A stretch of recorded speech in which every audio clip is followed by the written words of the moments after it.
Galera, chegou o momento da troca de técnico do São Paulo e a notícia que surge agora por aí, ela vai dar muito o que falar. No momento em que nós estamos vendo a iminente demissão de Luiz Ubeldia, que não conseguiu dar certo no comando técnico do São Paulo Futebol Clube, nós vemos também os nomes que estão à disposição, como por exemplo o Hernan Crespo, queridinho do torcedor são paulino, Tite, Diniz, Luxemburgo e até mesmo caras como Renato Gaúcho, Pesolano, Luiz Castro, todos esses. E o São Paulo, ele olha para o passado, um passado de fracasso. O São Paulo olha para um passado que não tem a história bonita nem um pouquinho, nem aqui, nem em lugar nenhum. E ele tenta fazer a sua pior escolha possível. E aqui não é uma crítica, é uma constatação.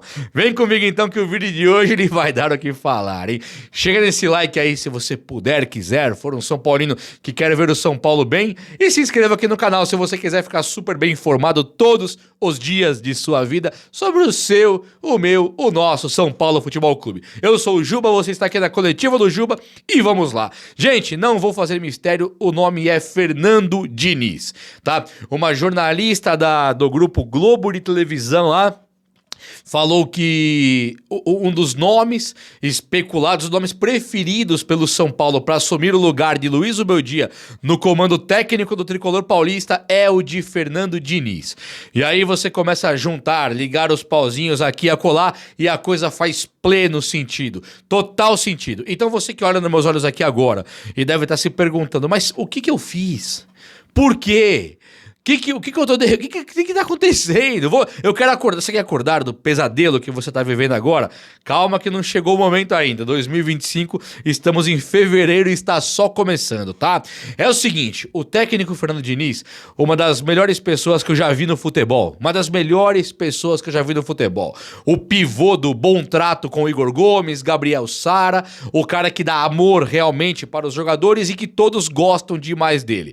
Marcos Paulo, Luciano, todos eles vêm a público defender o paizão Diniz. Um cara, uma figura maravilhosa, uma figura ímpar, uma figura que agrega demais, ele acrescenta demais. E por isso, vocês não vão me ver aqui apoiar o Diniz antes da contratação, né? Porque eu não sou fã do trabalho dele, mas também muito distante de ver aqui que eu vou chegar e massacrar o cara também, porque eu não vou fazer isso de jeito nenhum, tá? É um profissional do futebol, um técnico de futebol, capacitado para ser técnico, tendo os seus problemas muito sérios, e são problemas muito sérios que acho que nós temos que discutir aqui agora, do porquê que o São Paulo não deveria seguir por esse caminho, tá? Mas ainda assim será com muito respeito a você, Fernando Diniz, cara gente boa aí de tudo. O São Paulo, ele se encontra num problema financeiro nunca visto na história do tricolor. E esse problema financeiro é muito real, ele é muito real mesmo. Nós estamos com um problema financeiro nunca visto, uma dívida estratosférica enorme e que só piora. Tendo contratações do quilate de Oscar e Lucas e Ramos Rodrigues e Lucas, ou não tendo os empréstimos de Santiago Longo, Marcos Antônio, Juan Tressoldi e só emprestados, e ainda assim o São Paulo se aperta. Então, desde contratações a empréstimos, o São Paulo só se aperta. Desde maiores patrocínios de todos os tempos, maiores parcerias, título de Copa do Brasil, premiação de boa colocação no Brasileiro e Supercopa do Brasil e tudo, ainda assim o São Paulo só se aperta. Ah, mas teve o FIDIC, teve a Libra, tudo isso e o São Paulo só se aperta. Então, essa gestão do São Paulo, ela é catastrófica.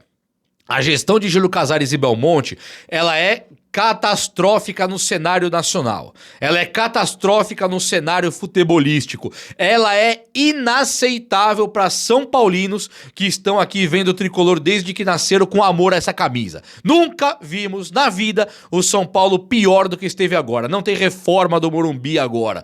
Não tem nada. Nós temos só um São Paulo jogando e ficando a cada dia que passa mais distante dos seus rivais, os principais clubes do Brasil em termos de futebol e principalmente organização nos dias atuais. E aí o São Paulo nesses desmandos, nessas burrices, nessas contramão que vão seguindo aí, contramões, né? Segue na contramão do fluxo natural que o rio corre. O São Paulo ele olha pro horizonte e traz caras como Hernan Crespo. Você fala, poxa, bela ideia, ótima ideia. Rogério Ceni, poxa, bela ideia, ótima ideia. E Dorival, até aí, ótimas ideias. Quando o São Paulo demite o Fernando Diniz, na gestão Júlio Casares e Belmonte, eles demitiram o Diniz... Eles nem trocaram ideia com o Diniz. Eles nem pensaram em qual que seria o projeto Diniz. Eles chegaram com a história do Diniz no São Paulo, que começa com um Pássaro, Raí e Leco, e que contrataram o Diniz. Não foi o Júlio Casares que contratou. O Júlio Casares foi lá e demitiu. E pronto, e acabou. Então essa diretoria nunca contratou o Diniz, ela contrata caras normais, corretos, como o Crespo, Rogério e Dorival. E tudo dá errado, né? Em termos de... Um brasileiro deu errado do Crespo quando ele ganhou o Paulista. O Rogério deu errado depois de pegar 2 finais. O Dorival foi embora para a seleção brasileira e deu errado porque ele ganhou a Copa do Brasil, não era para ter ido embora. Aí a diretoria decide parar de trabalhar de maneira correta, lúcida, e começa a fazer as principais burrices de sua vida. Além da dívida, que eu não quero mais entrar nessa dívida, tá? Já falei no começo do vídeo, chega. O São Paulo ainda consegue colecionar burrices. Porque quando você contrata um cara do naipe do Rames e do naipe do Lucas Moura, você tem que ter um técnico desse mesmo naipe. Acho que era o Passarella do Corinthians que não aceitava ganhar menos do que nenhum jogador. E ele está errado.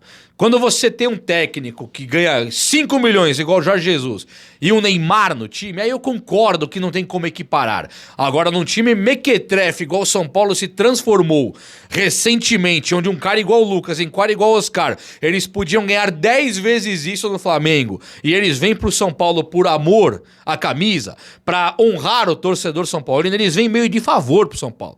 Ah, Juba, mas ganha 1,5 conto por mês, ganha 2 contos, tá? Mas no Flamengo o Oscar ganharia 4. E ele escolhe o São Paulo. O Lucas escolhe o São Paulo. Esses caras vieram de benevolência, sim. Apesar do salário ser altíssimo para a realidade do trabalhador brasileiro, ainda assim, para a realidade do futebol, eles poderiam ganhar muito mais no Palmeiras, no Corinthians, no Flamengo, no Atlético Mineiro, no Bahia, no Botafogo e vários times. Poderiam ganhar mais por lá. Vieram para o São Paulo. Quando eles chegam aqui, é claro que você não pode colocar um Carpini. Carpini, pra mim, é um ótimo técnico, tá? Olha nos meus olhos. Ótimo técnico, Thiago Carpini. Excelente trabalho na Água Santa, excelente trabalho no Juventude, excelente trabalho no Vitória da Bahia. Por que, então, que no São Paulo não deu certo? É a diretoria? Nesse caso, não.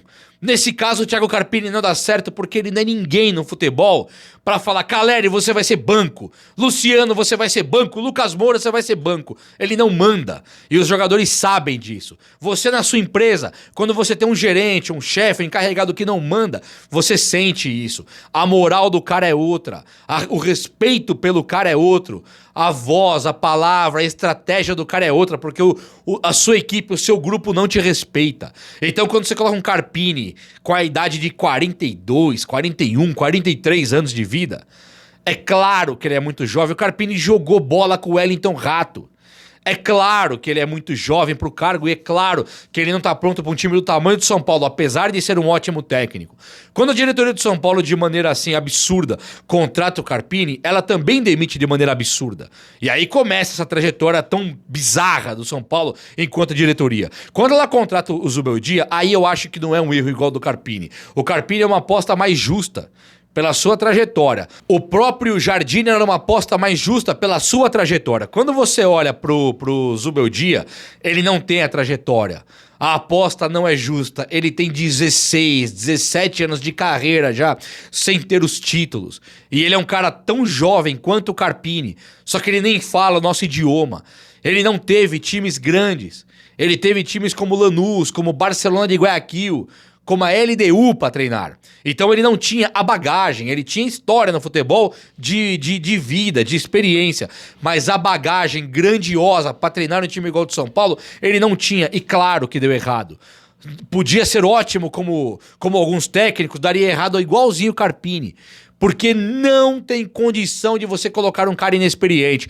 E aí a diretoria do São Paulo tendo, então, o exemplo de como dar certo, igual o Dorival. O Dorival, ele é o quê? Ele é a geração do Cuca, é a geração do Tite, um pouco da geração do Muricy Ramalho, do Felipão e do Luxemburgo, mas ele batia de frente com esses técnicos. Só que o Dorival é mais novo também, né? Ele, o Renato Gaúcho, eles são mais novos do que o Muricy, do que o Felipão, acho que do Luxemburgo. O Tite é um pouquinho mais novo que o Luxemburgo, mas também mais velho que o Dorival. Então o Dorival, ele é de uma geração vencedora. Ele é de uma geração que ganhou Copa do Brasil com o Santos, ganhou Copa do Brasil com o Flamengo, ganhou Copa do Brasil com o São Paulo, 500 regionais por todo o time que passou, Atlético Paranaense, acho que Santos, Palmeiras, todo time ele ganha o regional, o paulista, o paranaense, o título estadual. E aí, quando ele vem pro São Paulo, ele vem campeão de uma Libertadores e de uma Copa do Brasil. Ele pega um time desacreditado, praticamente eliminado da Libertadores, da Copa do Brasil, e ele vai e ganha a Copa do Brasil. Então a diretoria sabe a receita, sabe o que tem que fazer. Eu também não quero o Tite no São Paulo, mas o Tite, ele parece com o Dorival, não parece? Seleção, campeão com o clube e tal, parece. O Renato Gaúcho, ele parece com o Dorival. Ele é campeão com o clube. É um cara, esse aí, um pouco menor na carreira. Mas também é um cara que sabe lidar com o vestiário, sabe lidar com o elenco. Quando a diretoria do São Paulo tem nas mãos um cara pra voltar igual o Crespo, que foi pra Copa, pra ganhar a Champions Asiática, disputando com o Cristiano Ronaldo, Jorge Jesus, Neymar, Benzema, o caramba, ela nem sequer considera. Ela vai pro Diniz. O Diniz que chegou no São Paulo, conseguiu a liderança do brasileiro por méritos dele e perdeu também por demérito dele.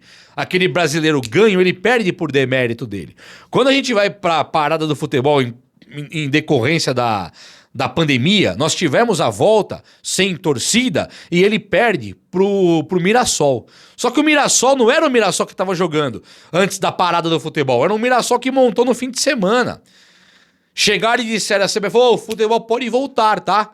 Aí o Mirassol, e agora, o que eu faço? Pegou e ligou pra um açougueiro, pra um padeiro, pra um youtuber, pra um motorista de Uber e falou, vamos jogar uma bolinha aí pelo Mirassol, encarar o São Paulo? Os caras, vamos aí, né, pô? Até eu iria se tivessem me chamado. E ganharam do São Paulo, eliminaram o São Paulo. Nós perdemos pro Lanús, acho que do Zubeldia mesmo, com o Diniz, ganhando o jogo, tomamos uma virada de 4-2. Mas isso não é problema. Nem o Mirassol e nem o Lanús. Esse não é o problema. Porque essas derrotas, como o Tele Santana teve nas seleções de 8-2 e 8-6, com as seleções que brilhavam mais do que o sol, seleções maravilhosas do magnífico Tele Santana, ele pode perder. Depois ele veio e foi campeão da Libertadores e Mundial com São Paulo, rindo. Brasileiro, rindo. Melhor técnico de todos os tempos. Então o Diniz pode amanhã ou depois ser o melhor técnico de todos os tempos. É claro que ele pode. Novo pra caramba, idealista pra caramba, estudioso pra caramba, gente boa pra caramba, um cara que tem o elenco sempre a favor dele. Ele tem toda a ferramenta, todo o maquinário pra fazer de qualquer time uma potência. Claro que ele tem. Óbvio que ele tem. Thiago Carpini vai ter também um dia. Crespo terá também um dia. Serão os melhores técnicos do futuro. Crespo e Thiago Carpini. Só que o Diniz, ele tem também uma teimosia jamais vista na humanidade. É uma teimosia que ele coloca tudo a perder a qualquer preço. Não importa pra ele. Sabe, você tá entregando a rapadura lá atrás. Seus zagueiros estão 90% do jogo com a posse de bola. Um goleiro tá 90% do jogo com a posse de bola jogando com os pés. Uma escadinha de tic-tac que vai indo e toca pra cá e toca pra lá e toca pra cá e toca pra lá. E aí quando você perde a bola, você toma o gol. Igor Gomes entregou, Sara entregou, Daniel Alves entregou, Nestor entregou, Arboleda entregou, Bruno Alves entregou. Todos que entraram, Léo Pelé, todos que entraram, Diego Costa, entregaram um gol na zaga. Aí a culpa é do jogador ou a culpa é do técnico? E ele continuava. Tá bom, continua assim, tem que ter coragem. Cara, o que é isso? Aí ele vai embora do São Paulo, pega o Vasco, Santos, mesma coisa, tudo sempre entregando gols feitos. E as demissões até que ele pega um Fluminense que ele consegue um título de Libertadores. Maravilhoso pra ele. Aí depois ele perde o emprego no próprio Fluminense. Estraga um pouco a seleção brasileira. Vai pro Cruzeiro e piora o Cruzeiro. Esse é o técnico pro São Paulo? Pode, de novo, ser campeão da Libertadores e do mundo.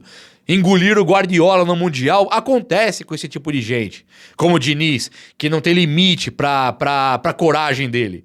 Não tem limite pra coragem dele. Mas assim, é muito arriscado, cara. E aí o São Paulo, que hoje tem um elenco que precisava de alguém que fosse maior que o Oscar no futebol, fosse maior que o Lucas no futebol, maior que o Caleri no futebol, ele vai trazer um cara que ele tá mais preocupado talvez com a saúde mental do Brenner, com a saúde mental do Tietê, do Luciano. Um paizão, realmente. Mas será que era o momento pro São Paulo? Um caldeirão fervendo, você não precisava de um técnico que cheira título, que é rodado por si só, que é bonzão por si só. Aí agora o São Paulo vai trazer o Diniz mesmo. De novo, gente, isso é uma notícia, tá? Que o Diniz é o favorito do São Paulo. Não duvido nada, acredito plenamente na notícia. Acho sim que ele vai vir pro São Paulo, inclusive. Não acho que o Zubeldia passe de 2 jogos pelo São Paulo. Pega agora o São Bernardo domingo, quarta de final, acho que é o limite dele, porque eu não acredito que ele ganhe de ninguém. Um cara que não ganha do Veloclube, um cara que não ganha da Inter de Limeira Série D, que vai ser rebaixado no Paulista, com um jogador a mais, não ganha de ninguém. Pode ganhar de ser campeão paulista? Pode, mas eu não boto fé. Pra mim, o Zubeldia tem mais 2 jogos pelo São Paulo e acabou a trajetória. E aí Diniz viria, mas tem Crespo disponível. Tem o Renato Gaúcho disponível que falou agora, num podcast, que gostaria sim. Treinaria o São Paulo sim, é um grande clube, não importa que não tem praia, no Sul também não tem. Falou assim no Rio Grande do Sul e tá bom. Nós vamos de Fernando Diniz, é muito, muito provável. E aí, o que você acha dessa história? Você gosta? Não gosta? Comenta comigo. O vídeo de hoje foi esse. Eu espero que você tenha gostado. E se gostou, chega no likeão aí. Tamo junto. Um abraço, meus amigos. Até a próxima. Valeu!